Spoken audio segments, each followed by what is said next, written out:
ಎಲ್ಲರಿಗೂ ನಮಸ್ಕಾರ. ನಾನು ನಿಮ್ಮ ಡಾಕ್ಟರ್ ಹರೀಶ್ ಗೌಡ, ಇಮಾಸ್ ಆಸ್ಪತ್ರೆ, ಬಸವನಗುಡಿ, ಬ್ಯಾಂಗ್ಳೂರು.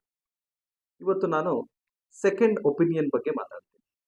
ಯಾವುದೇ ರೋಗಿಗೆ ಯಾವುದಾದ್ರೂ ಒಂದು ಡಯಾಗ್ನೋಸಿಸ್ ಮಾಡಿದ್ರೆ ಈ ಥರ ತೊಂದರೆ ಇದೆ, ಇದಕ್ಕೆ ಟ್ರೀಟ್ಮೆಂಟು, ಸರ್ಜರಿ ಮಾಡಬೇಕು ಅಥವಾ ಮೆಡಿಕಲ್ ಮ್ಯಾನೇಜ್ಮೆಂಟ್ ಮಾಡಬೇಕು ಅಂದಾಗ ಸಾಮಾನ್ಯವಾಗಿ ಪೇಷಂಟ್ಗಳು ಸೆಕೆಂಡ್ ಒಪಿನಿಯನ್ ತಗೊಳ್ಳೋಂಥ ಟ್ರೆಂಡ್ ಜಾಸ್ತಿ ಆಗಿದೆ.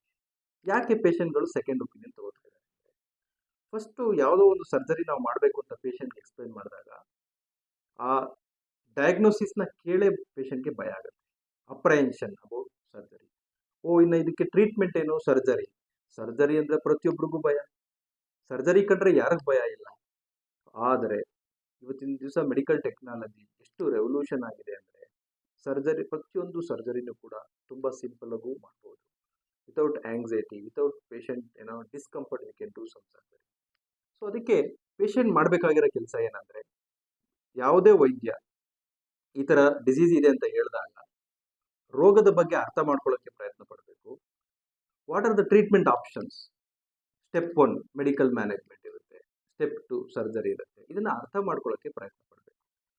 ಒಂದು ಸತಿ ಇಲ್ಲ ಅಂದರೆ 2 ಸತಿ ಡಾಕ್ಟರ್ನ ಸಲಹೆ ಮಾಡಿಕೊಂಡು ಅದನ್ನು ಅರ್ಥ ಮಾಡಿಕೊಂಡು ಭಯ ಬೀಳೋದನ್ನು ಪೇಷಂಟು ಮಾಡಬಾರ್ದು. ಯಾವಾಗ ಪೇಷಂಟ್ಗೆ ಭಯ ಆಗುತ್ತೋ ಆವಾಗ ಈ ಸೆಕೆಂಡ್ ಒಪಿನಿಯನ್ನು ಅಥವಾ ಇನ್ನೊಬ್ರನ್ನ ಕೇಳೋಣ, ದಿಸ್ ಇಸ್ ಕಾಲ್ಡ್ ಮೆಡಿಕಲ್ ಆಪಿಂಗ್. ಒಂದು ಪ್ಲೇಸಿಂದ ಒಂದು ಪ್ಲೇಸ್ಗೆ ಹೋಗಿ ತಮ್ಮ ಇಂಪಾರ್ಟೆಂಟ್ ಟೈಮನ್ನು ಪೇಷಂಟ್ಗಳು ವೇಸ್ಟ್ ಮಾಡಿ ಕೊನೆಗೆ ಡಿಸೀಸ್ ಕಾಂಪ್ಲಿಕೇಟ್ ಆದಮೇಲೆ ನಮ್ಮ ಹತ್ರ ಬಂದಾಗ ಸರ್ಜರಿ ಮಾಡೋಂಥದ್ದು ಮೊದಲೆಷ್ಟು ತುಂಬ ಸುಲಭ ಆಗಿರುತ್ತೋ ಅದು ಕಾಂಪ್ಲಿಕೇಟ್ ಆಗ್ತಾ ಹೋಗುತ್ತೆ.